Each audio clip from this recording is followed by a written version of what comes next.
Good evening, everyone.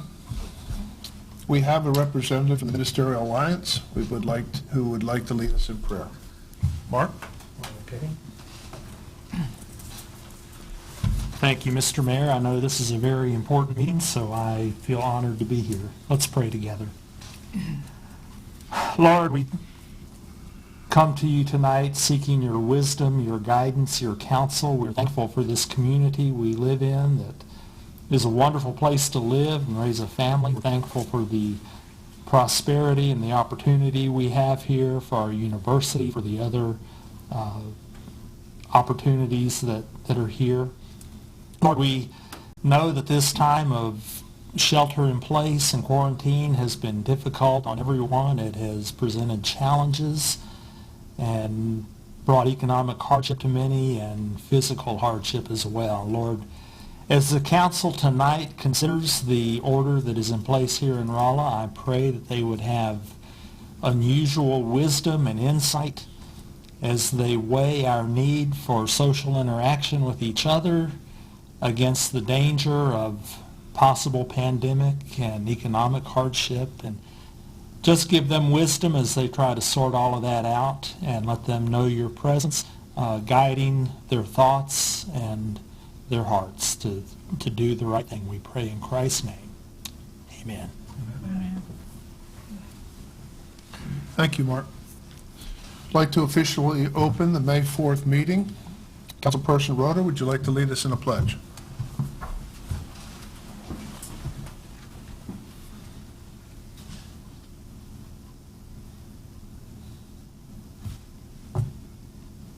I pledge allegiance to the flag of the United States of America, and to the republic for which it stands, one nation, under God, indivisible, with liberty and justice for all.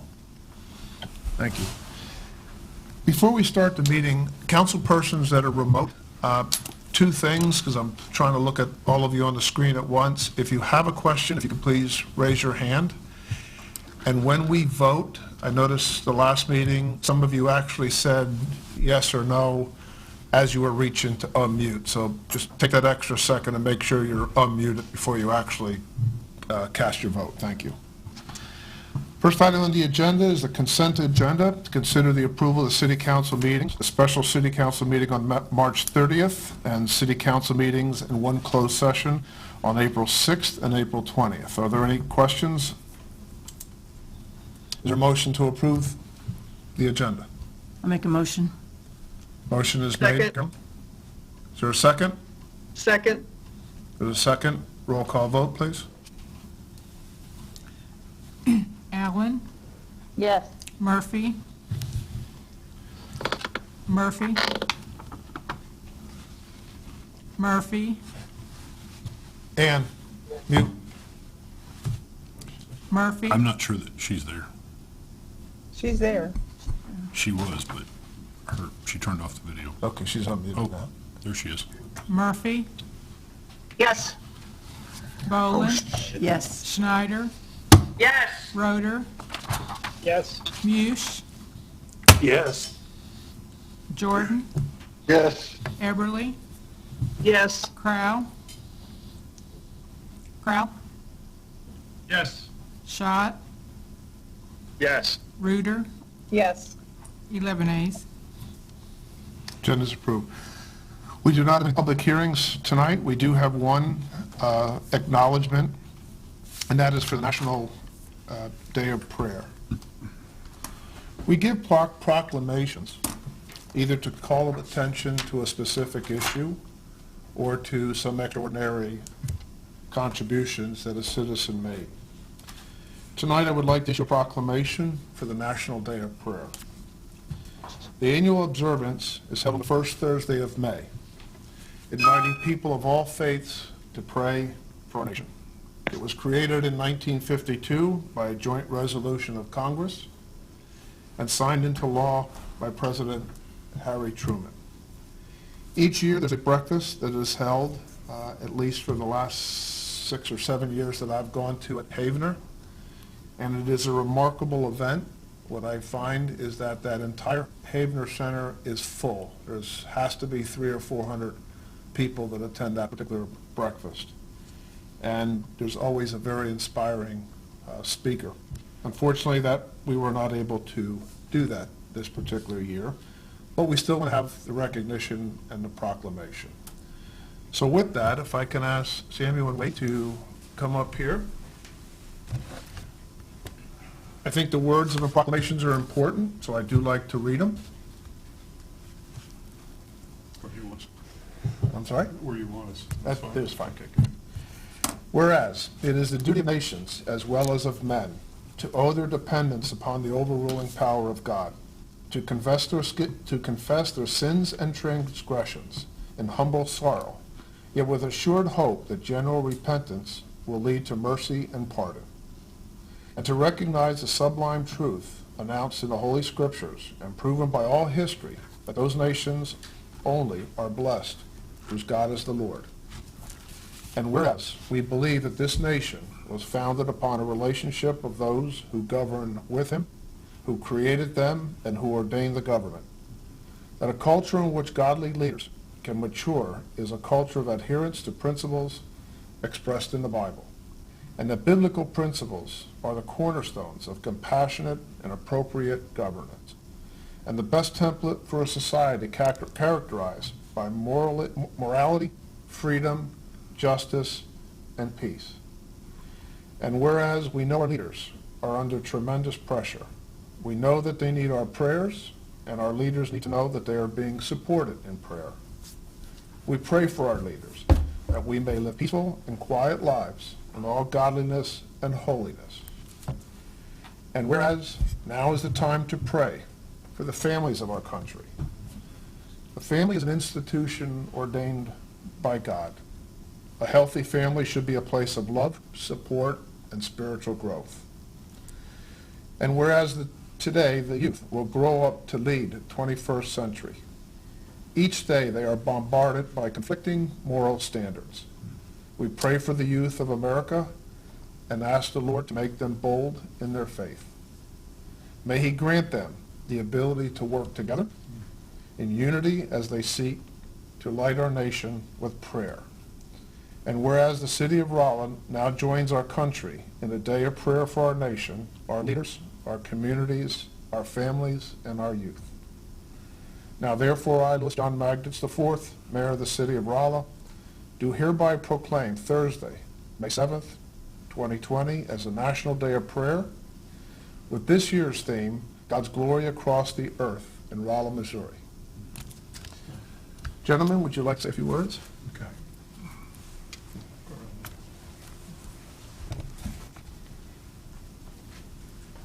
Mr. Mayor, city administrators, invited guests, on behalf of the National Day of Prayer Committee for Phelps County, I bring greetings to all of you. We thank you, and especially the mayor, for every year joining us at the Mayor's Prayer Breakfast at the Havener Center to celebrate prayer for this nation. As the mayor said, this nation was founded on the principles of a relationship with the Almighty God. And throughout history, this nation has relied upon the benevolence, the blessings of God. And especially this year, as we go through this pandemic, we still need the guidance, the wisdom, the understanding, and the protection of God Almighty. Even though we are not going to be able to meet as we meet every time, we deemed it appropriate, to come before you to acknowledge the city administrators for what you do for the city, and to also let you know that we are gathering as a community, to pray for this city and for this state and for this nation. And so we have set up 5 days of prayer, and the churches have taken each day that they will go through the city and then walk, drive through and pray for the city. And on May 7th, all of us are going to meet at a Hobby Lobby parking lot, and led by police escort and fire marshals, we will proclaim prayer. And we have called it a Jericho prayer walk, where they walk around the walls of Jericho each day, and on the seventh day they give a shout. And so we're going to pray for the city as we drive through. And we want all of you to join us in that celebration of prayer. Also understanding that this city is upheld, through the prayers of the saints. So thank you very much, Mr. Mayor and the city administrators, distinguished guests, for inviting us, to meet with you. We really appreciate, the proclamation, and we wish you the blessings of God as we go through this phase of this country's life. Thank you very much. Lady, Dr. Frimpong, thank you very much. R.D.? That's right. White angle. Yeah, why don't you go? Is that okay? You guys get to stand together. Hold your breath. Hold your breath. Put my camera, there you go. Thank you. Okay. Thank you very much. Thank you very much. Yeah. Thanks. Next item of the agenda is the report of mayor and city reports and boards and commissions. There are 10 reports there. Are there any questions from council persons? If not, moving on to old business, we have one item, which is an ordinance authorizing me to enter into a hangar ground lease with First Class Air Services. John?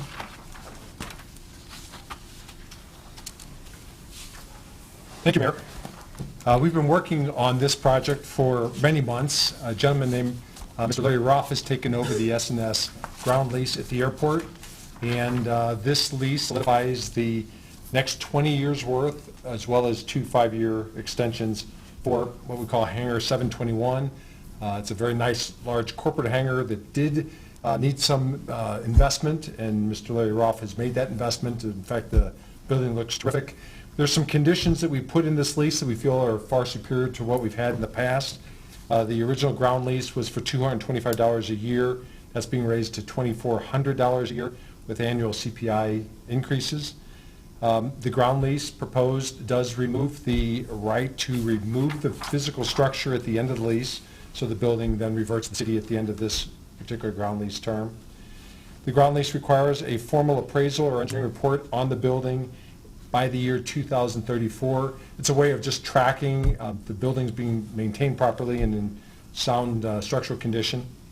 And it makes it clear that the lessee is responsible for any utility costs and property taxes if levied by Murray's County. So with that, we did a first reading 2 weeks ago in closed sessions. We had a chance to review the agreement, and we're asking for final approval tonight. I'd be happy to take any questions. No? Great.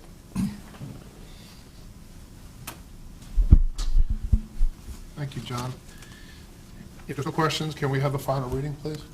An ordinance authorizing the mayor of the city of Rolla, Missouri to execute on behalf of the city of Rolla, Missouri, a hangar ground lease between First Class Air Services, LLC, and the city of Rolla, Missouri. Is there a motion to approve the lease? I'll make a motion. So moved. Second.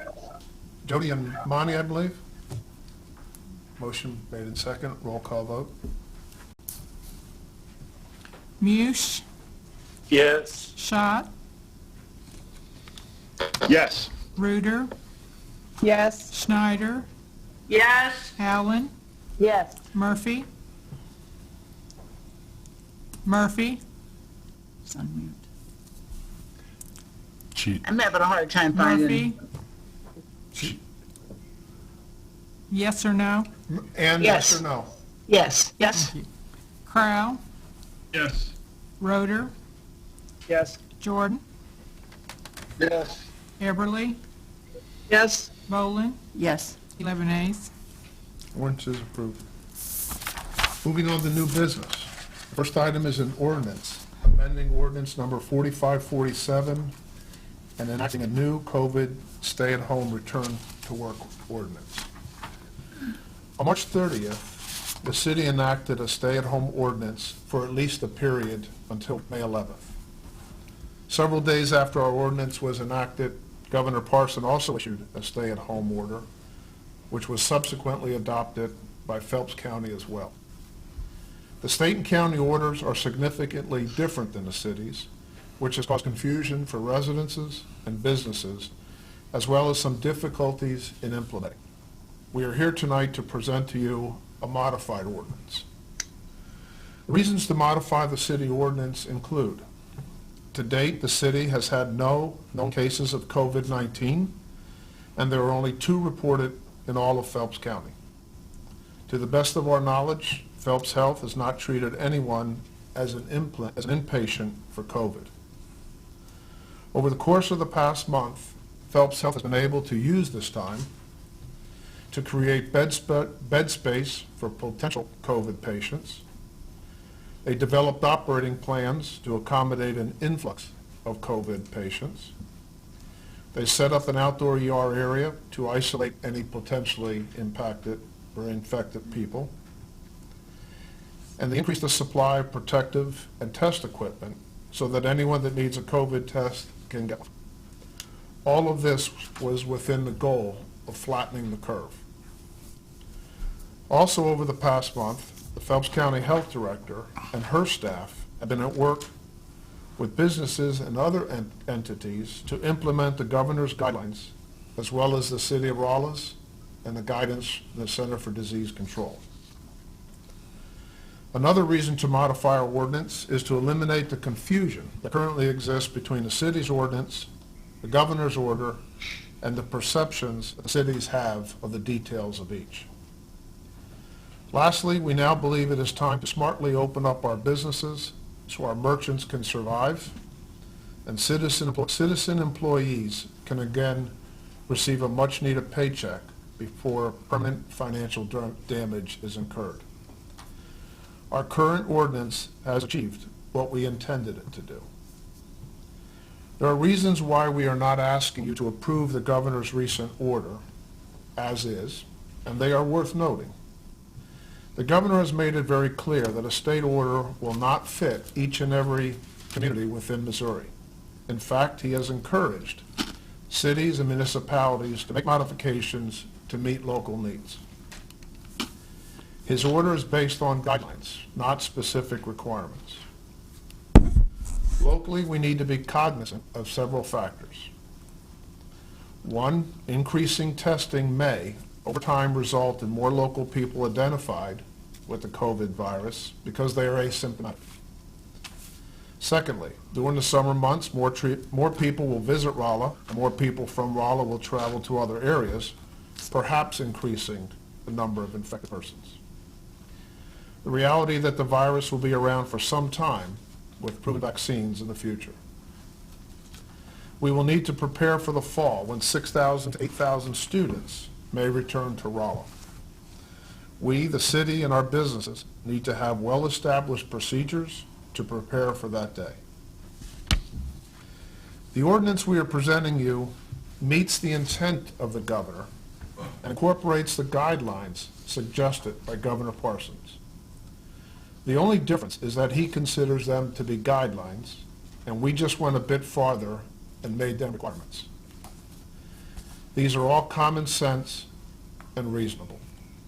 These requirements are supported by the county health director, and Phelps Health.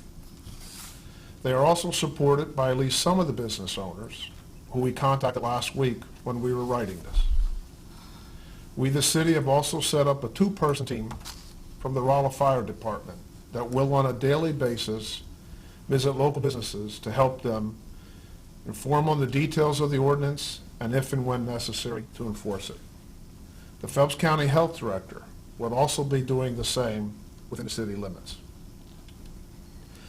We wanted to present you with something that allows for people and businesses to start to return to some level of what I will call modified normalcy. To avoid complications tomorrow morning, we ask that you approve this as is and do so this evening.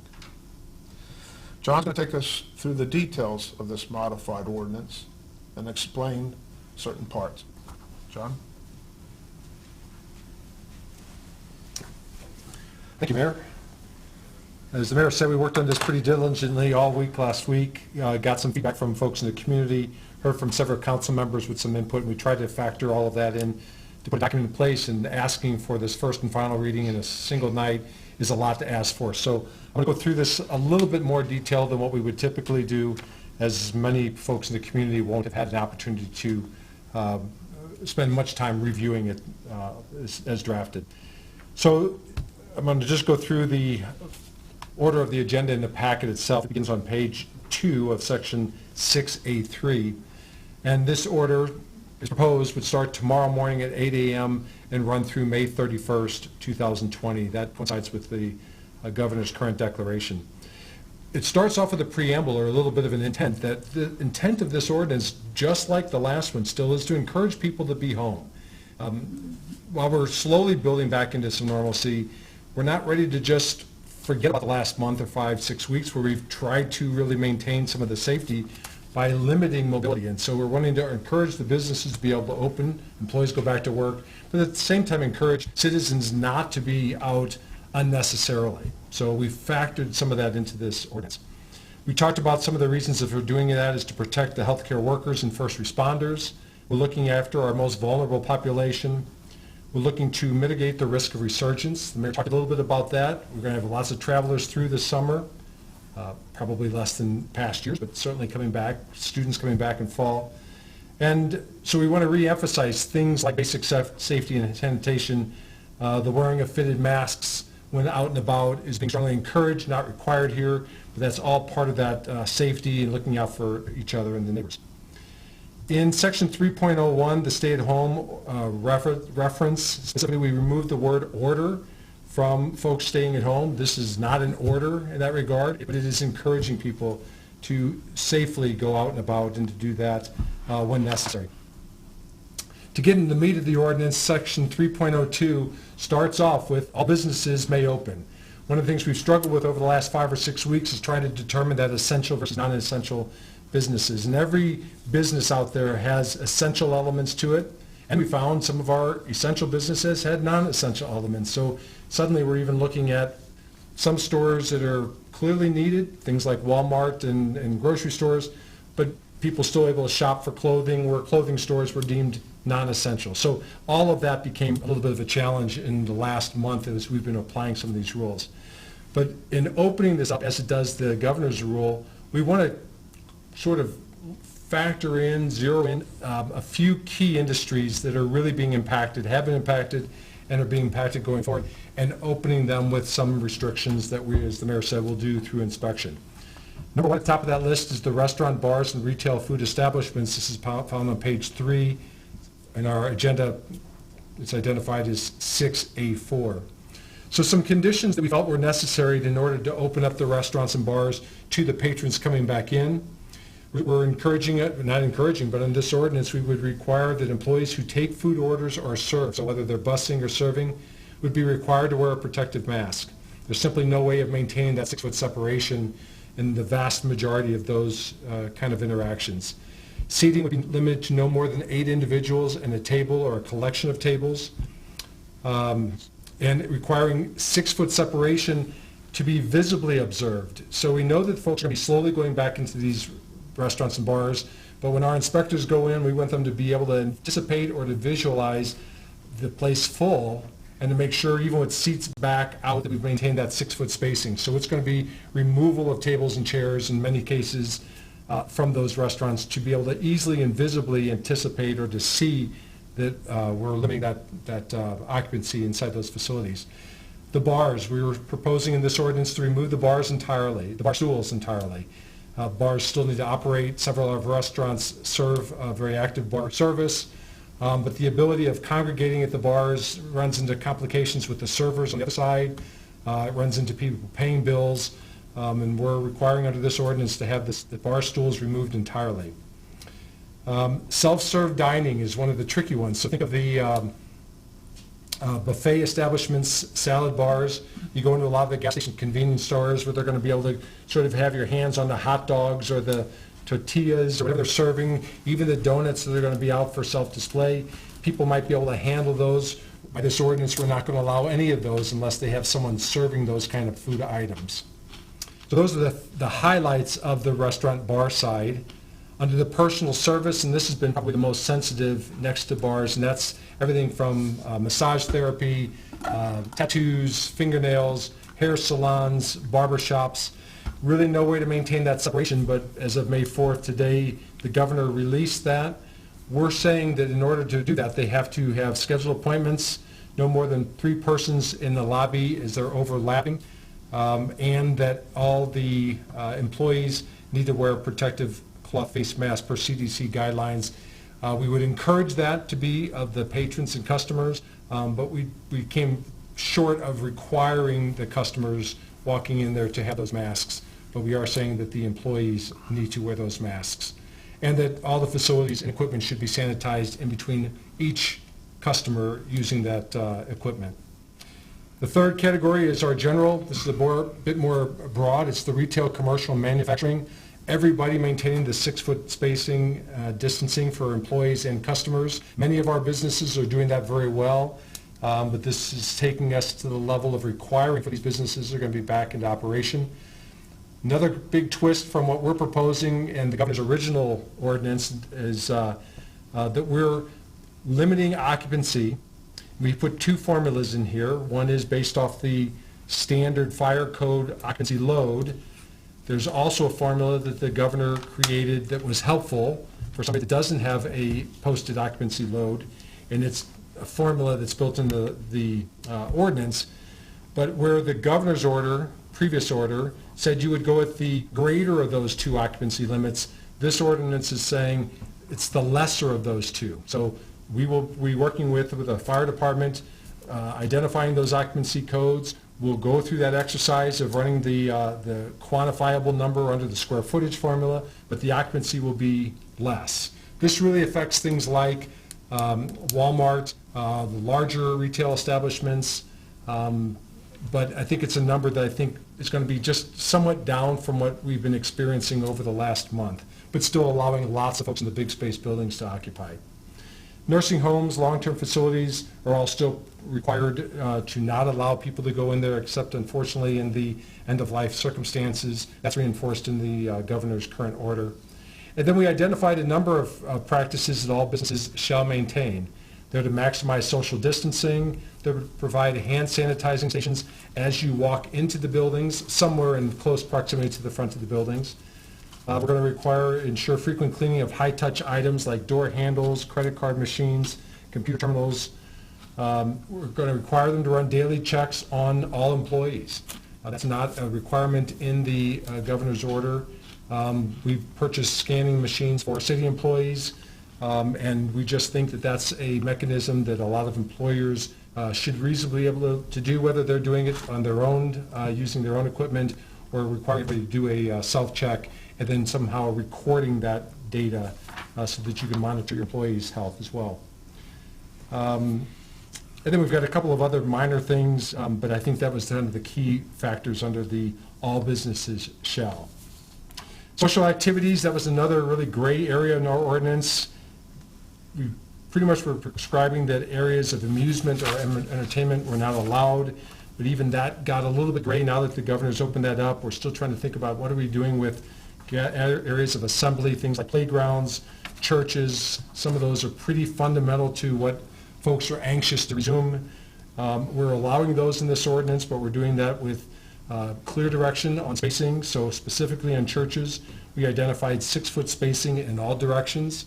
So it's not just in a row, but it's going to be in the rows behind. It's going to be, if there is a communion service, that there's 6-foot spacing in that procession. So that's all going to be required.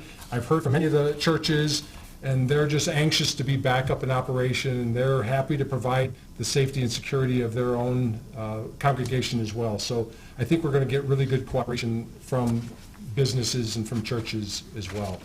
We got into a little bit of confusion on our public parks and our private parks. And when we think of private parks, we're thinking of things like McDonald's has a play structure, churches, daycare have playgrounds.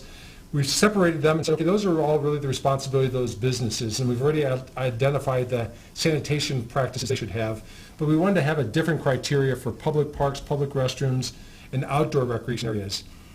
The ordinance says may, except for playgrounds, and it really says that the city is going to adopt our own standards on all of our public facilities, and we're going to be reviewing those with the Rec Center Advisory Board, the Park Board, and as we are able to roll out very safe, controlled requirements, we really feel like the mayor is going to be in a position that he's going to be able to say, okay, let's move into this next phase and that next phase, because there's just a lot of moving parts when you think of pavilions in the center and the swimming pool and ball fields and all those. So this does say we're going to make general areas available. We're going to keep playgrounds shut down and everything else closed off until we can satisfy, based on good best practices, feedback from the hospital and the health department, procedures and protocols that will allow us to do those things safely. The very last section, under Section 5, that I wanted to touch on is on the inspection. As the mayor said, we do have 2 employees that will be assigned to doing this for the next 4 weeks as we work through the month of May on this. We'll be going through a checklist, and we're still working on that feature, but it'll be a monitoring. And then the enforcement, we added a provision under Enforcement 5.03 that said violations of a repeated failure. So again, this is not about going out and finding somebody that's gotten lax, maybe somebody's got their mask down. That's going to be warnings, but we're going to document that. We're going to go back, do another second visit. If we're back a third time and we're not getting any cooperation, then we need to be able to issue citations, and the fire department personnel will be able to do that in conjunction with the police department. So I think we covered a lot of good direction in this ordinance, something that we could roll out tomorrow, and that's asking a lot, but I think a lot of folks have been reading this and becoming acquainted with it. So I'm happy to answer any questions that you have, and certainly the mayor is able to talk on all these subjects as well. So let me turn over to the mayor first. Thank you, John, and thank you for all the hard work that you put in to do that. Any questions from council? If you would, raise your hand. Matthew? Mayor, obviously this has a continued impact on our business community. Where do they generally stand with respect to the requirements of this ordinance? I didn't hear that clearly, but I think you said, where do they stand with respect to these requirements? Okay. That's correct. We used some as a sounding board during the week as we were writing it, and we got some good suggestions, and I don't think we have any criticism that said they couldn't do it. Yeah. I think they're anxious to be open. I think they're anxious to be open. I think they're diligent enough and smart enough to put these things in place because they want to stay open.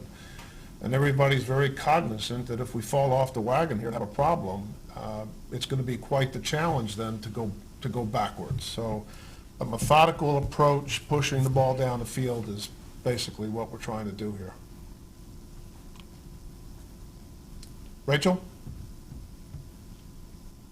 Okay, my question is sort of a follow-up to Matt's, and I guess this may have already, you may have already answered it. The things under 302EA, maximize social distancing between employees, and employees, customers. So how much of that social distancing are we expecting businesses to kind of take? How much are they supposed to manage it between customers, right? Like, I guess the assumption is they're going to encourage it, but, you know, it's not like some poor teenage kid's going to have to go up to someone in the Hobby Lobby line and say, I'm sorry, you need to move back, or...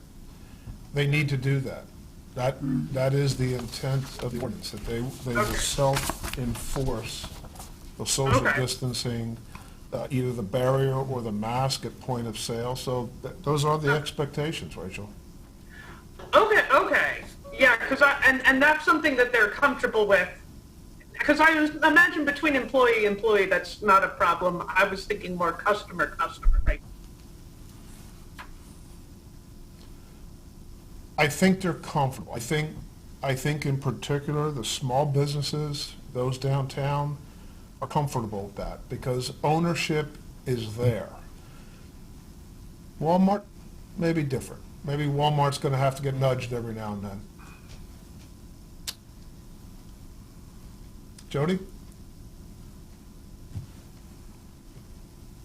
So I did talk to several business owners on the phone and through email this week, and probably some of the rest of y'all have done that also. And I did get the sense that the business owners, while they're anxious to get back into it, are also very concerned about the safety of not only their customers but their staff, and that they are willing to take whatever steps is necessary to make sure that they feel comfortable that they're not contributing to the larger problem. So, you know, obviously we'd all like to go back whole hog, but we know that can't happen at this point. So the feedback that I got from folks out there was that they're ready, willing, and able to do what's necessary to keep everybody safe.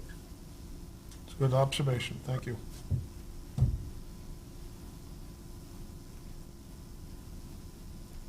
Carol? I'm alone, sorry. I've also had several calls from both pro and con for opening. And I think, I'm so glad that we were proactive and did shut down when we did.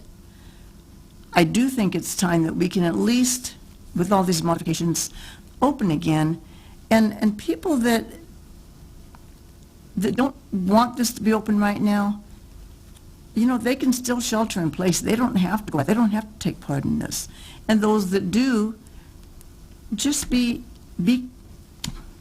affirmative in what they're going to do, what they're going to keep with the mask and the distance, and do what's the right thing. This isn't over. And even when it goes away, it's probably going to come back, just like the flu, the cold, whatever we have in life. It's just the reality of it. So I think it's time for people to get back to life again, and there's been so many people that have lost money and jobs, and unless you've walked in their shoes, it's hard. They're desperate. We can't afford not to open, but we have to be prudent enough to institutionalize, if you will, these changes, because they're going to be with us for a while. Yes. And I would certainly like to see the businesses, and I think they will do that over the next couple of months, is really integrate them into their operations. Because again, one of the things that worries me is when 6,000 to 8,000 students come back to Rolla from all over South Acre. I mean, we need to be ready for that. Yes.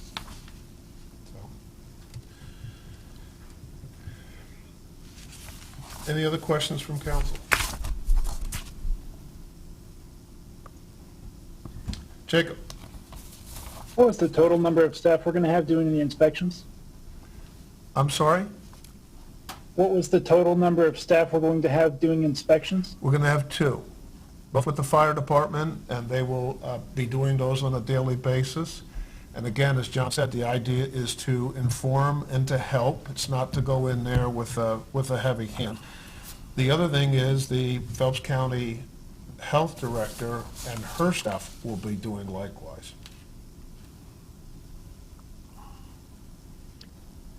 Were there any businesses in particular to prioritize inspections on? I would think the ones that that John highlighted early on, which is going to be the restaurants, probably would be first, and personal care, the beauty parlors and hairdressers and things like that. One of my questions would be, how are we going to do bars if they're open at night? How are we going to do what? How are we going to monitor bars if they're open at night?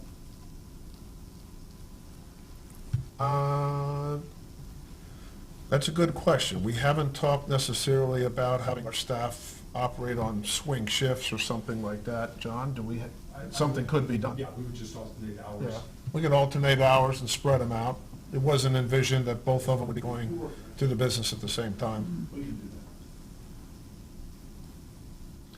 that. Is Ron on? Oh, no, Ron's here, I'm sorry. We can do that. Chief says he's good. We can do that. Ann? Yeah, She just muted You just herself. took yourself off mute. You put yourself back on mute. There you go.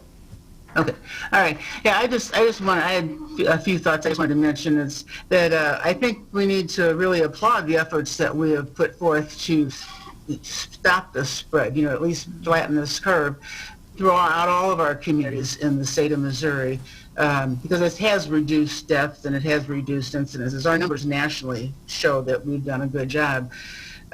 Like you said, Mayor, the virus is here to stay, and how long? And do we have to all have immunity, or does there have to be a percentage of majority of people having immunity? We just don't know.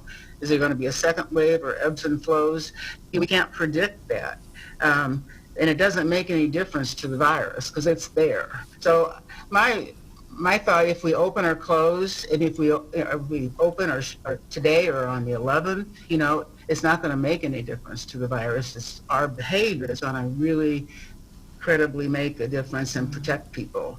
And we have to continue to be cautious and diligent. If you don't need to go out and you just don't do it. But if you do, be respectful of other people. And also another thing, I did get screened earlier last weekend when they had the targeted screening, but hopefully that measure will take on a lot more steam. We've only had, I think, the governor said 90,000 plus people out of a 6 million person state to be tested at this point. But people know that the respiratory screening center is across the street from the hospital on 10th Street. You can go in there with a doctor's order and get screened. If you have symptoms and don't have a doctor's order, you can still go through that respiratory screening center, and they will screen you and then give you advice as to what to do. So I think we're in this together. I think we need to push forward, going forward, and it's there's so many things that have been said and talked about. We need to act on all that and continue to act appropriately. I think that it's important that we open businesses, but at the same time, it scares me to death. Yeah. How much was our ordinance? How much was luck?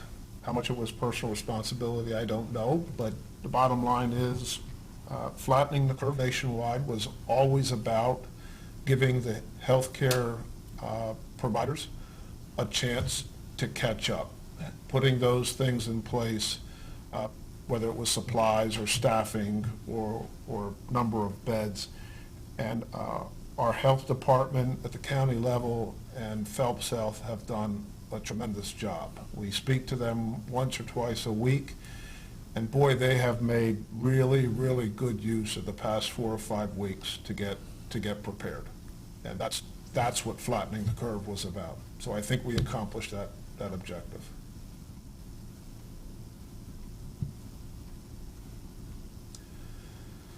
Any other questions?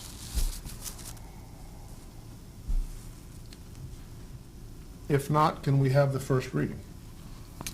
And, excuse me, an ordinance amending ordinance number 4547 in the city of Rolla, Missouri, allowing all businesses to operate within the city of Rolla with proper safeguards. Again, to avoid a whole lot of confusion tomorrow morning with the governor's that went in effect today, we respectfully ask that you waive the rules and have a second reading tonight. Motion to suspend the rules and have a second reading? Second. The motion, Matthew was the second. Roll call vote. Roder? Roder? I think I need to... Yes. Oh, go ahead. Yeah, I'm sorry. Oh, Sorry. am I okay? Nope, you're good. Crow? Yes. Murphy? Yes. Schott? Yes. Schneider? Yes. Reuter? Yes. Allen? Yes. Jordan? Yes. Eberly? Yes. She said yes. Yes. Boland? Yes. Mush? Yes. 11-8. Motion to suspend the rules was passed. Would you have the second reading, please? An ordinance amending ordinance number 4547 in the city of Rolla, Missouri, allowing all businesses to operate within the city of Rolla with proper safeguards. Motion to approve the ordinance? Second. Motion made by Monty, second by Jody. Roll call vote. Jordan, Yes. Bolin, Yes. Reuter, Yes. Schneider, Yes. Allen, Yes. Murphy, Yes. Crow, Yes. Crow, Yes. Yes. Mush, Yes. Roeder, Yes. Eberly, Yes. Schott, Yes. 11 ayes. One to approve. Thank you for that. We would not, we know it's a serious thing to ask for suspending of the rules, and we wouldn't have done so if we didn't think it was really important, so thank you. Next item on the agenda is for Chief Fagan, and that is to talk about penalties for parking. Chief?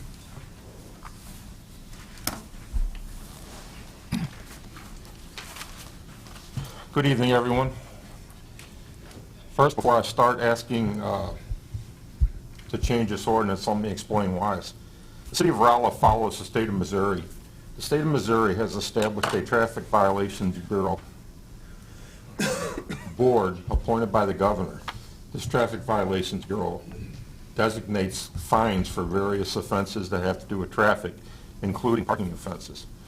The City of Rolla follows these all of these recommendations, and according to the state of Missouri, if you want, you can make your fines higher, but you cannot make your fines any lower. Well, currently our city ordinance for parking states that the level of fines for our ordinance go from $10 to $50. Well, the state of Missouri has changed handicap parking to be $100.50. So I am asking that the ordinance be changed to read from $10 to $110. That way we can write parking violations for handicap parking. Right now, if we're not able to write any of these. This started last Friday, so any handicap parking violations, the only way we can write them is if we happen to catch the person coming out of the store, and then we write them a long form ticket. And that's not feasibly possible for us to sit and wait for everyone to come out of the store and write them a ticket when we can just write them a parking ticket as we usually have. That's it. Any questions? One. Yes. When is the last time that prices were raised for any parkings or anything?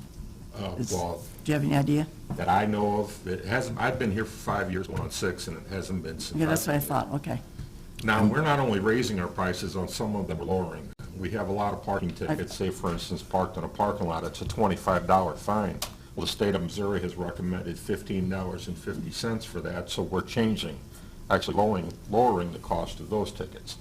Like I said, our courts decided that they're going to follow this ordinance pretty much to the letter on the fines. In short, just so everybody understands, if we deviate in any way from the fine schedule, we're not allowed to do a traffic bureau, which requires all tickets to be handled by court appearance only. So in order for the city to continue to be able to accept payments in lieu of going to court, we have to pass this ordinance. Okay? Jody has a question. Yes. So what's with the 50 cents on those fines? How come it's not? The state of Missouri has added 50 cents to all the fines that goes towards it's a special fund. I am not sure what fund it is, but Okay, they often add small amounts to the fines to go towards special projects that the state's doing. okay. It just looked odd when I looked at it. Every one of the fines now have 50 cents added to them. Okay, thank you. All right. Any other questions?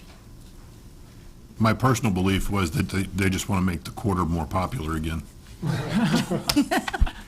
First reading, please. One second. An ordinance amending section 27-80 of the Code of the City of Rolla, Missouri, relating to parking. Now therefore, be it ordained by the City Council of the City of Rolla, Missouri as follows. I read further than I had to. Yeah. Sorry. Mayor, is this one that we would need to suspend the rules and do a second reading tonight so they can start with this week? That's a good question. I don't know the answer.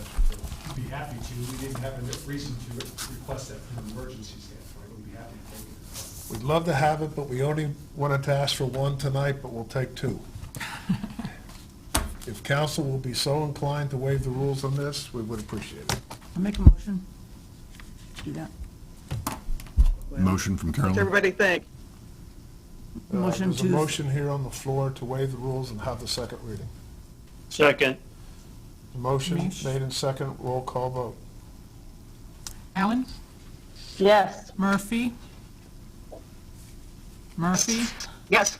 Bolin? yes. Schneider? Yes. Reuter? Yes. Bush? Yes. Roder? Yes. Eberly? Yes. Crow? No. No. Schott? Yes. Jordan? Yes. 10 ayes and 1 nay. Second reading, please. An ordinance amending Section 27-80 of the Code of the City of Rolla, Missouri relating to parking. Is there a motion to approve? I'll make a motion to approve.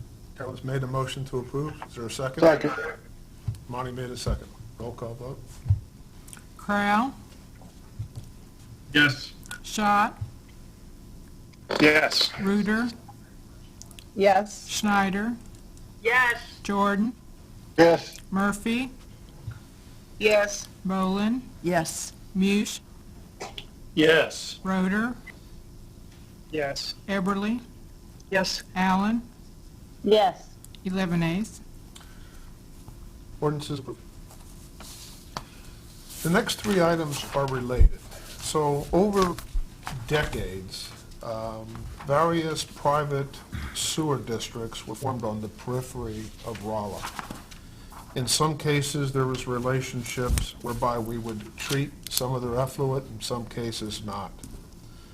But a number of years ago, Steve Argus has brought to our attention numerous times that although they were outside the city limits and although they were private sewer districts, they were failing and they were impacting our discharges, along with the fact that at least the DNR, maybe EPA as well, has twisted city's arms a bit to assist, if you will, in solving the problems that are on our periphery with respect to pollution.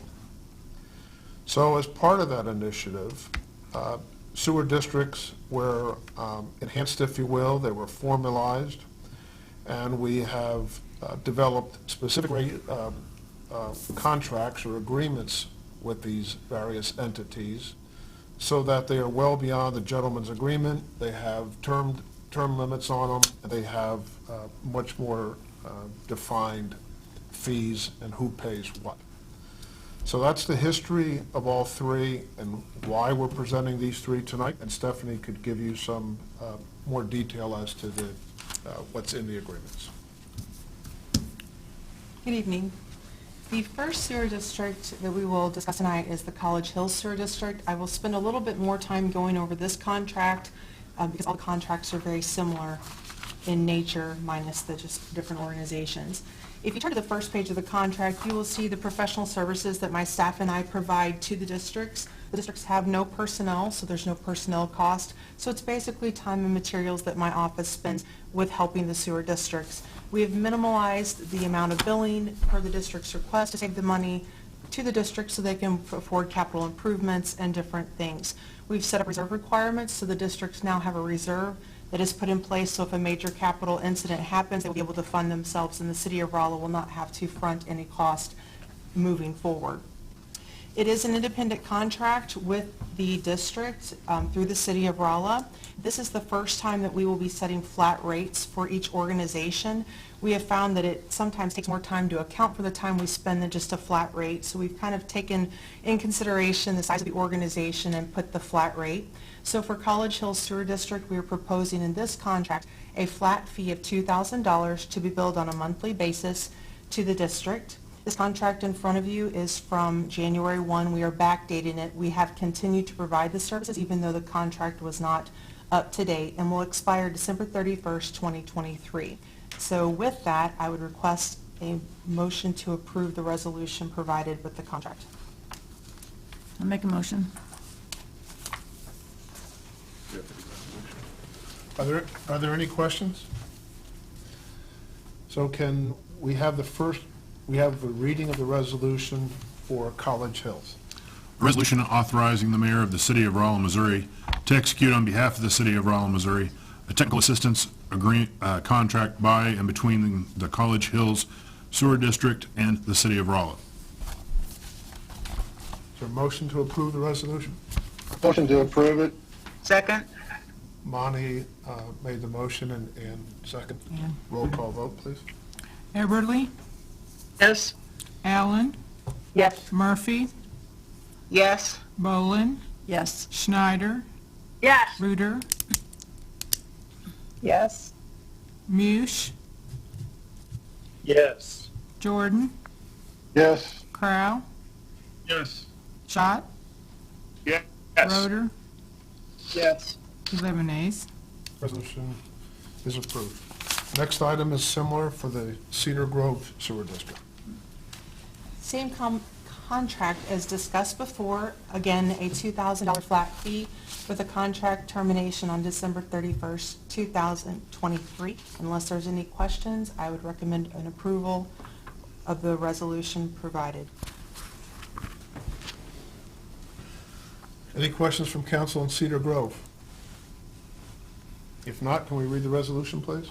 A resolution authorizing the mayor of the city of Rolla, Missouri to execute on behalf of the city of Rolla, Missouri, a technical assistance contract between the Cedar Grove Sewer District and the city of Rolla.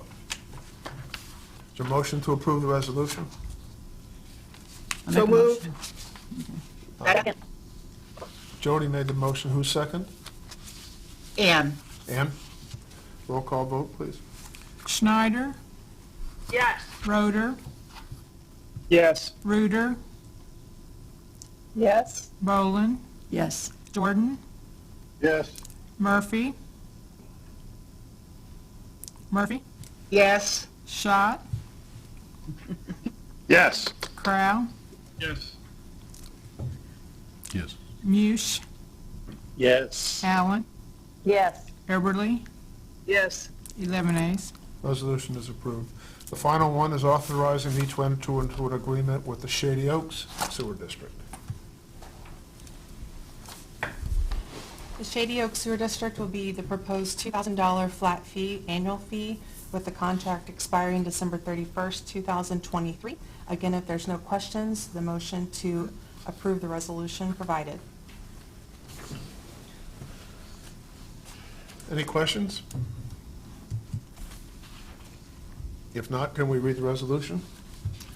A resolution authorizing the mayor of the city of Rolla, Missouri to execute on behalf of the city of Rolla, Missouri, technical assistance contract by and between the Shady Oaks Sewer District and the city of Rolla.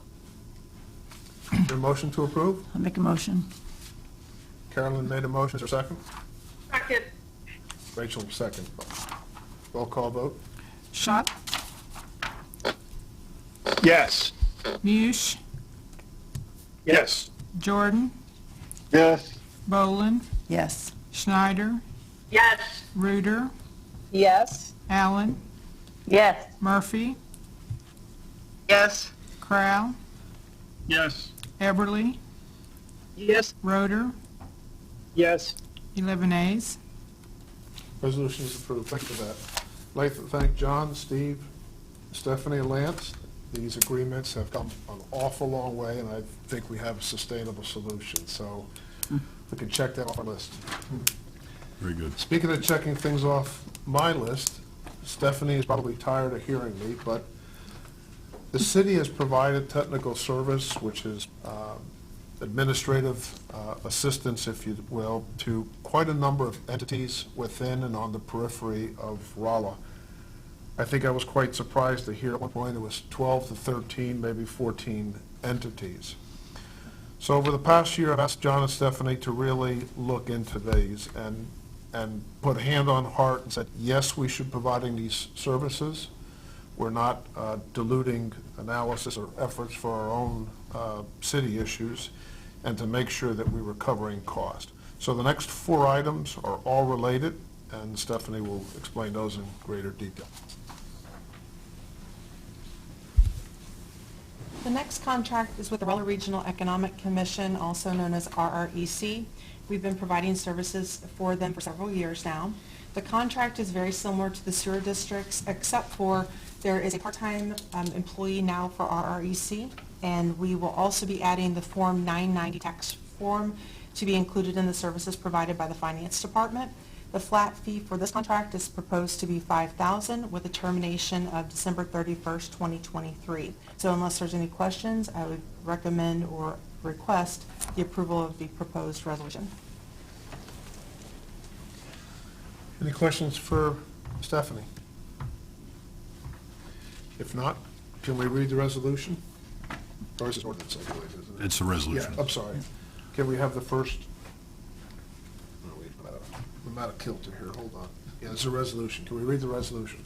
A resolution authorizing the mayor of the city of Rolla, Missouri to execute on behalf of the city of Rolla, Missouri, a technical assistance contract by and between the Rolla Regional Economic Commission and the city of Rolla. Motion to approve the resolution. Second. Motion was made by Monty, second by Carolyn. Roll call vote. Reuter, Yes. Murphy, Yes. Jordan, Yes. Schneider, Yes. Allen, Yes. Bolin, Yes. Crowell, Yes. Mush, Yes. Roder, Yes. Schott, Yes. Eberly, Yes. 11 ayes. Resolution is approved. The second one is actually in the form of an ordinance authorizing me to enter into an agreement with the Phelps County Emergency Services Board. With the Phelps County Emergency Services Board, also known as PCESB, we have the 911 Center, which was primarily under the city of Rolla until the sales tax passed. And so for this contract is for personnel and other financial services. The proposed contract is for $14,000 with an expiration date of December 31st, 2023. So unless there's any questions, I would request the first reading of the ordinance attached, please. Any questions for Stephanie? If not, can we have, Rachel? Just a catch. I'm sure someone else would probably already caught it, but in section 7, an annual fixed cost of $7,500 to be billed on a monthly basis. That's correct. All of them say billed on a monthly basis because we... No, it says bill, not billed. Sorry, just caught a typo. I don't know if it matters. It says billed, it's not an issue, but we can add ED if you want. It's your problem. Sorry, never mind.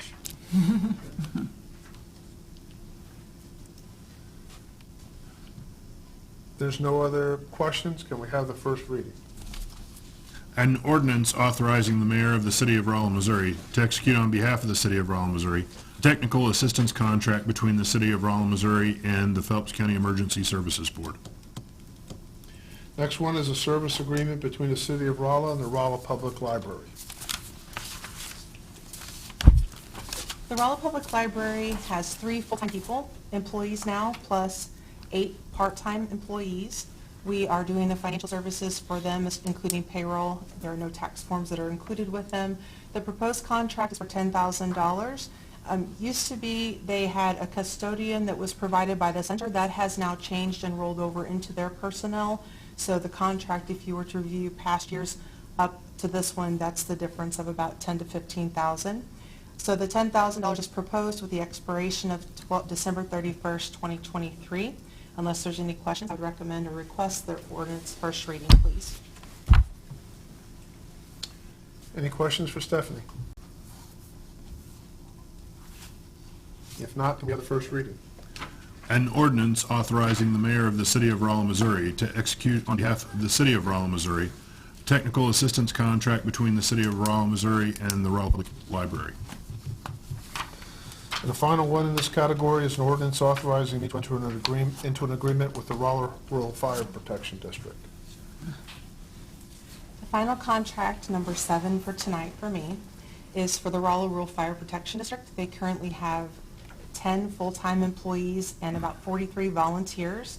Most of the volunteers are not ran through payroll except for one time a year. The proposed contract is for $10,000 to be billed on a monthly basis with the expiration of December 31st, 2023. Unless there's any questions, I would request the first reading of the attached ordinance. Any questions for Stephanie? If not, can we have the first reading? An ordinance authorizing the mayor of the city of Rolla, Missouri to execute on behalf of the city of Rolla, Missouri, a technical assistance contract between the city of Rolla, Missouri and the Rolla Rural Fire Protection District.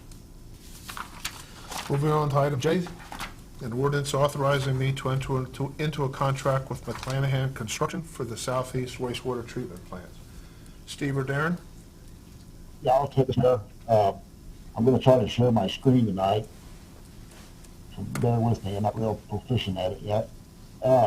We have the first reading of the ordinance that would authorize the mayor to enter into the contract with McClanahan Construction for $14,156,000, 988.99 cents. The council has already awarded this bid, and DNR has concurred with that award and approved it. And we have the loan closing set up for the SRF financing for May 28th. And the ordinance that for that SRF loan is also on tonight's agenda. But we are asking for a first reading of the contract. Any questions by council? He needs to stop sharing so you can see. Steve, if you can cut your share screen off so we can see all the, thank you. Any questions by council? If not, the first reading, please. An ordinance authorizing the mayor of the city of Rolla, Missouri to execute on behalf of the city of Rolla, Missouri, a certain agreement between the city of Rolla, Missouri and McClanahan Construction Company for improvements to our Southeast Wastewater Treatment Plant, project number 473. Next item is an ordinance authorizing me to enter into an agreement with Midstate Pipeline. Steve? Yes, this is for the Issue Road Treatment Plant. The total on this contract is $6,208,000. Again, the council has awarded this bid and DNR has approved it. We're asking for first reading tonight. Any questions by council? If not, can we have the first reading, please? An ordinance authorizing the mayor of the city of Rolla, Missouri to execute on behalf of the city of Rolla, Missouri, a certain agreement between the city of Rolla, Missouri and Midstate Pipeline Maintenance LLC for improvements to our Vichy Road Wastewater Treatment Plant, project number 473. Thank you. Moving on to claims and/or fiscal transactions. We're excited for our next upcoming project under the Transportation District, and that is the Kings Highway and Route 72 Bishop interchange improvements. Steve? Yes, sir. This one has a little more moving parts to it. We bid this project, and when we went to the pre-bid meeting, we had low participation in that pre-bid. We extended the bid date, contacted bidders to make sure they had the information they needed to submit a bid. We had several that expressed no interest in doing it. Out-of-town bidders were wondering how they would be able to house their employees with the current COVID restrictions, and they were just uncertain about the future, how that might work. Plus, this project is a difficult one. It's a very busy commercial area. Most of the work can be done at night. There's a lot of underground utility work with water lines and storm sewers, and not to mention the concrete work, the driveways, and all that has to be coordinated with the owners. When we got the one bid from Ag Incorporated, the bid was $4,685,634.05. The engineer's estimate on this job was just over $4 million. So that gave us pause to want to get into that bid and kind of dissect why it came in so high. When we went through the bid, we found that the work that the contractor was having done by subcontractors was a lot higher than what we'd anticipated for that work. We met with the contractor and we've tried to figure out ways where we could actually lower the bid price a little bit and get it back closer to what was budgeted for. One of the things we did is we modified the specs on lighting, was able to cut out several $1,000s for that. And then the finish work, the final lift of the asphalt, the signing, painting, the little park that we're going to put in, rectangular rapid fire beacon, final grading, most of that is sod and trees, and then the construction safety. All those things we can do in-house, with the exception of the final lift of the asphalt. Pierce Asphalt was the subcontractor that was being used on the project, and we negotiated a price with him for us to take that portion over and pay him directly. That was a fairly substantial amount of savings, and that change order for $306,000 is in the next item we're going to talk about tonight. Given all of this, though, that understand that the Blue Valley Transportation District will reimburse the city for all costs that we incur on these projects.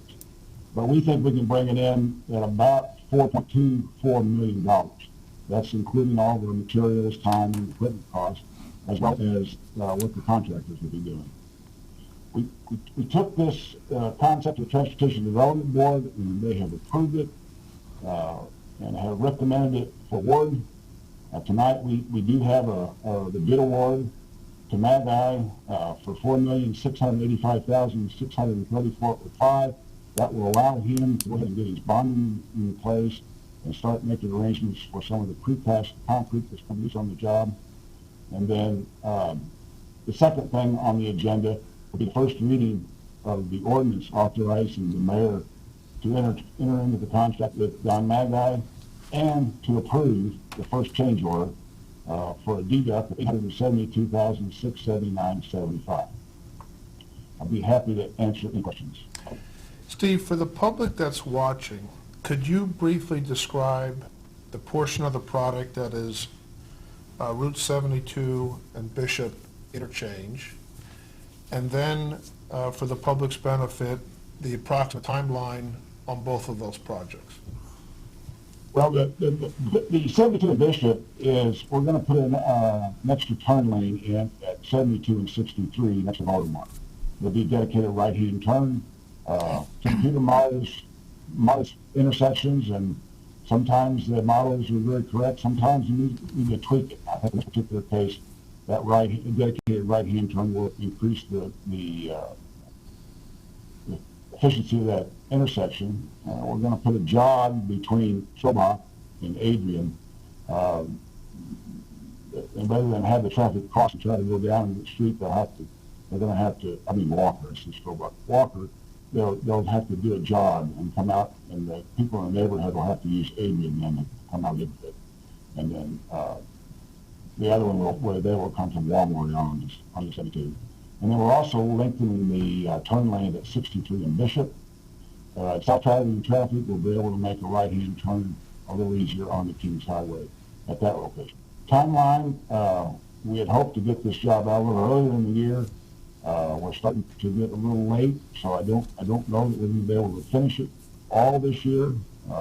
I'm hoping it will be down to final lift of asphalt and the finish work by the time winter gets here. We'll put a push on trying to get the motor mark done sooner. There's not a lot of in-ground work with that one, so I should be able to get that done this summer without any trouble. Thank you, Steve. Are there any questions from council? If not, can we have a motion to award the bid and the change order to Donald Magi Incorporated? I'll make a motion. Motion was made. Is there a second? So moved. And second. Roll call vote, please. Murphy? Yes. Allen? Yes. Bolin? Yes. Schneider? Yes. Reuter? Yes. Mush? Yes. Jordan? Yes. Eberly? Yes. Roder? Yes. Schott, Yes. Crowell. Crowell, Yes. 11 ayes. First reading, please. An ordinance authorizing the mayor of the city of Rolla, Missouri to execute on behalf of the city of Rolla, Missouri, a certain agreement and change order between the city of Rolla, Missouri and Donald Magai Incorporated for Kings Highway improvements and Route 72 and Bishop intersection improvements, project number 359.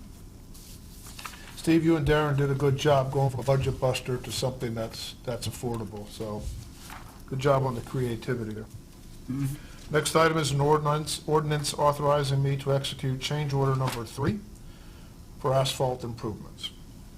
Yes, this is a change order, it's a big change order to an existing contract, but we were able to negotiate the price from $102 per ton down to $85 per ton. This is only $1 higher than the low bid on that we just did on Linesco Drive, but this is night work, so it's going to have to be a little bit premium for that. So this total change order is for $306,000. And we are asking for the first reading of the ordinance authorizing the mayor to sign that change order. Steve, I don't know that it's contributed to the price difference, but what is the impact of the price of oil on asphalt prices? Well, as we've seen on our last contract, it didn't seem to have much of an impact. We're indexed, so if the price goes down up from the base at the time the asphalt was bid, when we pay the actual price, it'll be based on whatever the asphalt index is. So the asphalt cost has some metric tied to the price of oil? Yes. Okay, thank you. Any questions for Steve? First reading, please. An ordinance authorizing the mayor of the city of Rolla, Missouri to execute on behalf of the city of Rolla, Missouri, a certain change order between the city of Rolla, Missouri and Pierce Asphalt LLC for fiscal year 2020 Phase 1 asphalt improvements, project number 500. Moving on to the third item under fiscal transactions is an ordinance regarding the issuance of the sewer revenue bonds. Councilpersons, how many of you read this from start to finish? Almost.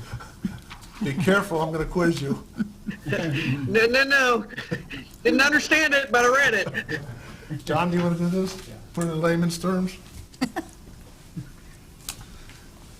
Yeah, we just got these documents late last week, and the closing for the State Revolving Loan Fund program, which is all evolves around the sewer treatment plant projects, much of which you assigned tonight with contracts and some $20 million worth of construction activity, and in the engineering property acquisition we've been doing over the last 2 years, all gets bundled into a State Revolving Loan Fund with a subsidized interest rate to the Department of Natural Resources.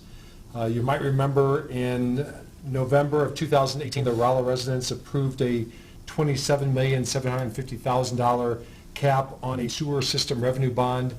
We've been doing all of that work in the interim off of short-term borrowing.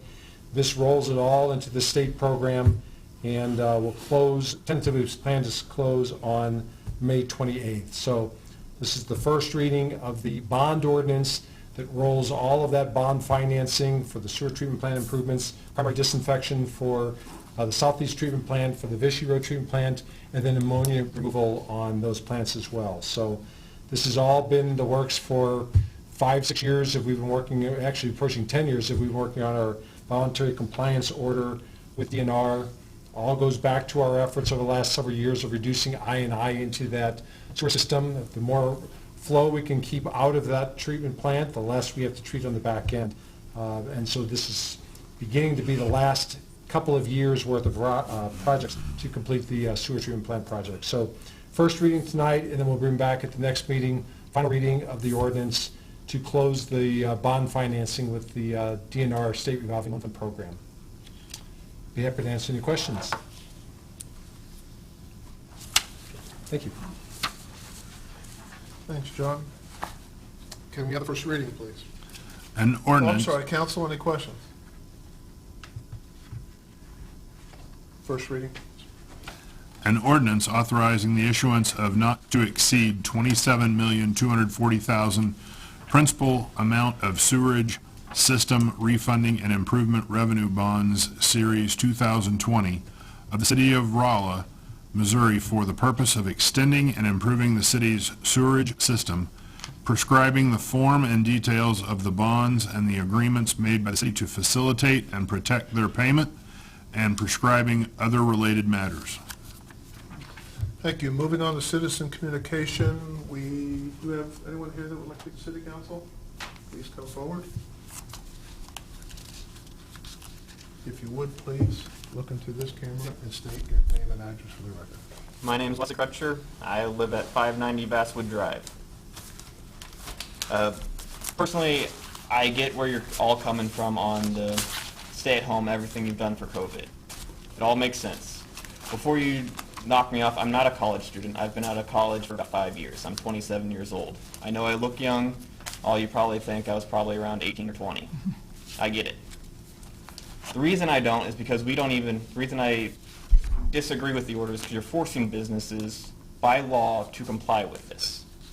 You want to be safe. We all want to be safe. Nobody wants someone to get anything and die from it. Death is a horrible thing. We all understand that.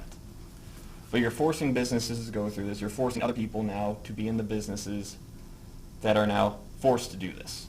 Not everyone is for this. We do not know that social distancing has even affected it. That's not a fact. We know that's not a fact that it's affected it. It could be just immunity from people. It could be the social distancing. Or it could be that this virus is not as horrible as they're saying for everybody. For some people, it has been devastating for their lives. We all understand that. I would like you all to consider opening it all up, because there are businesses that even with the new guidelines can't really open up and support their employees. Restaurants being one of those. For all their employees that they have there, they need to try to keep the restaurants as full as possible. If they don't keep them as full as possible, they can't afford to keep all their employees without possibly the SBA loans, which is just loans from the government that just printed the money that they don't have. Because of that, we need to get off of that as soon as possible before they get even farther and farther in debt. We're already about at the point where we are not coming back from it. We want to try to limit that as much as possible to actually be able to come back from it. It'd be hard in the future, but it's still possible to completely get back from that debt if we actually pay attention to what we got. Getting rid of these extra loans and everything would be part of that. Also, if a business happens to be just because they made a mistake and not comply with it, now they have to pay that money back, which they may not ever be able to actually recuperate from their business. Because it's a lot of money to borrow to pay all those salaries. We don't know how far all of them are going to be able to get on that. Maybe they decide it's not worth it anymore and get rid of some employees. By that, they are now in violation of the SBA loan that they received, and that loan is not forgiven. Personally, I think the loans are kind of a mistake anyway, because it supports some of the businesses saying, yeah, you can stay at home and we're going to pay you. It gets to this point where people end up getting reliant on that and want it. They don't want to go back to work because they can make money at home. That's why we also need to look at some of the other stuff in government. But the stay-at-home orders and everything are not helping people, because it's preventing people from going out, being able to actually make money, spend money, so other people can make money, so that everyone can get what they need as essential. Because we have lockdown in this area alone, where we haven't, in Rolla, as we said earlier, no cases in Rolla. There's not been a case that has come out of Rolla. We had some in Phelps County, 2, if I remember correctly from the early in the meetings what we said. This is not a place where we need a total lockdown.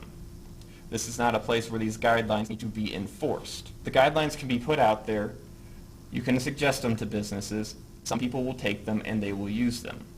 And if that helps out in the end, that's great. If it could also end up still hurting businesses with these laws. We could find some businesses have to shut down because they cannot support it, because you don't let them open up at full capacity.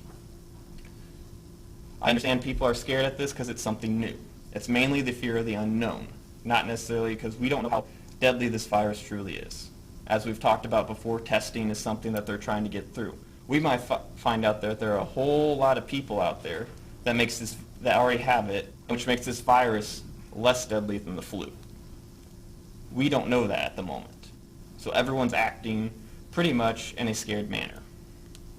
They're fearing for this because they don't know it. And it's reasonable to fear something you don't know, but when you act solely on that fear, you lose something and you end up losing rationality in the process because you acted solely on fear. You want what's best for the people. I understand that, and I thank you for all of you trying to think and work for what's best for the people. But personally, I don't think these laws, enforcing the laws like this, instead of just using them as guidelines to the people, is going to help. Jake? Huh? Your name was Jacob? Wesley Crutcher. Wesley, I'm sorry. Thank you, Wesley, for your comments. This is certainly a complex issue, and I think you're right. Everybody's sort of learning as we go. Any other citizens that would like to speak? If not, anybody that's watching at home, if you have a question, feel free to email it. The city email address is admin, A-D-M-I-N, @rollacity.org, and we'll be sure to get back with you. Mayor and the City Council comments. I just have one, and I want to thank Council. Today we approved, or about to approve, a lot of big expenditures, things that will certainly be noticed around town. Kings Highway is certainly one of the entranceways into Rolla, and that'll be a really good project. I also thank you for approving that ordinance tonight. Again, it's not something that we make that request and take lightly, but we did feel it was important. Any other council comments? Jody? Today is International Firefighters Day, and I just would like to make sure that everybody knows that, and to thank our Rolla Fire Department folks and Rolla Rural Fire Department folks for all that they do. It's not just putting out fires, and we know that, and so thank you very much to all of those folks who put their lives on the line every day for us. Thank you for that, Jody. John, did you have your hand up before? Yeah, I just want to remind everybody to mow their lawns. What did you say? I'm sorry? Mow your grass. Mow your grass. He's looking down at us. Thank you. Any other questions? Comments? David? Just have a couple quick things. I wanted to say, first off, a thanks to our mayor, administrator, department heads for the tedious work of going through these reopening orders to keep us all as safe as possible as we move forward. And I also wanted to extend a big thank you to the experts at the county health department and the hospital for their many days of hard work and extremely efficient response in dealing with this health crisis. Let us as Rolla citizens try and set an example of how we care for each other and take the social distancing, mask wearing, etc. seriously to protect ourselves and neighbors. As we all know, we are by no means out of the woods with this pandemic. There is certainly talk of future surges in the coming months, especially come fall, and I just had two questions in response to that.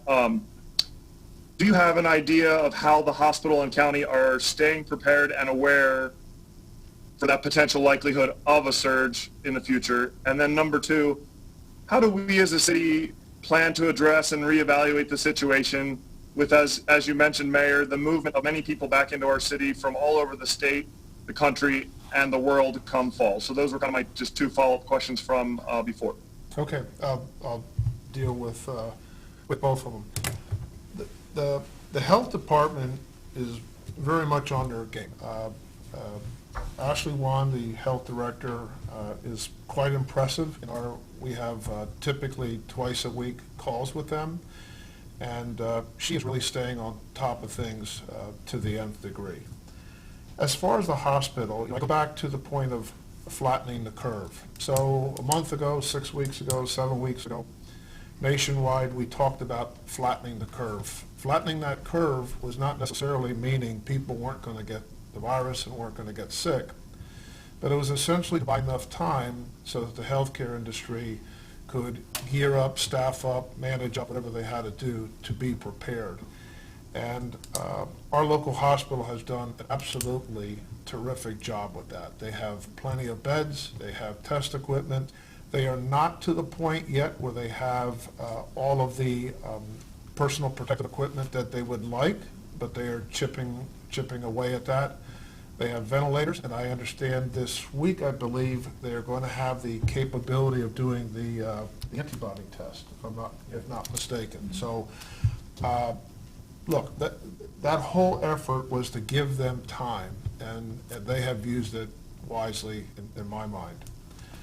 Regard to the university does, in fact, concern me personally for obvious reasons. And the university is very diligently working on plans to do that. And I'm not privy with those plans at this point. They range from limiting class size and e-learning and so on and so forth. But we have already talked to the county health director, and Phelps Health that at the appropriate time, and I think that appropriate time is probably in the ensuing weeks, is to have a meeting with the university and determine what the plan of action is. So we definitely want to be part of that. I mean, at the end of the day, I don't want this to come across the wrong way, but this is our city, and we value the university, but we want to be protective of the gains that we have made so far. So we fully intend to have dialogue with the university at the appropriate time. I don't think it's just yet. I don't think they're where they need to be with respect to their plans, but it is on the agenda. So good question. Thank you. Thanks a lot. Appreciate it. Any other council comments? If not, comments for the good of the order? If none, we have one closed session item tonight dealing with real estate. Is there a motion to go into closed session? Make a motion. Carolyn made a motion. Is there a second? Second. Monty made a second. Roll call vote. Bolin? Yes. Jordan? Jordan? Yes. Reuter? Yes. Schott? Schott? Yes. Allen? Yes. Allen? Yes. Murphy? Yes? Crow? Yes. Bush? Yes. Roder? Roder? Christine? No, Roder. Yes. Oh, I'm sorry, Jacob. Jacob? Yes. Eberly? Eberly? Yes. Schneider? Yes. Thank you. 11 A's. Okay, we're in closed session. We'll give everyone a few minutes